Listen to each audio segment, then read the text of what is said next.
Wash చేసుకుంటున్నాను. మనం పైన ఉన్న దుమ్మంతా ముందు వాష్ చేస్తే మనకు వచ్చేస్తుంది. ఎందుకంటే అవి బయట మనకి ఏగిస్తూ ఉంటారు, బయట పెడుతూ ఉంటారు. అలాగ మనకు ఉన్నప్పుడు ఇలా పైన ఉన్న దుమ్మంతా ఇలా మనం వాష్ చేసేసుకొని దాన్ని పిండేసుకొని మనం పక్కన పెట్టేసుకోవాలండి. ఇప్పుడు నేనైతే ఒక గిన్నెలోకి ఇలా పిండేసుకుని ఇలా తీసుకొని పక్కన పెట్టేసుకుంటున్నాను. మరమరాలు అనేసరికి నాకు చిన్నప్పుడు మెమరీస్ అన్నీ గుర్తొస్తాయండి.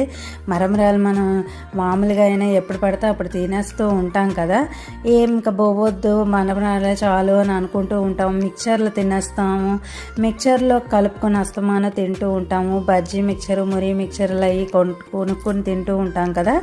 ఇప్పుడైతే ముందు తాలింపుకి అయితే శనగపప్పు వేసానండి. సోంపు అన్నాను కదా, ఆ సోంపు కూడా ఇప్పుడు ఇలా యాడ్ చేస్తున్నాను. మీకు కావాలంటే సోంపు బదులు జీలకర్రనే యాడ్ చేసుకోవచ్చు.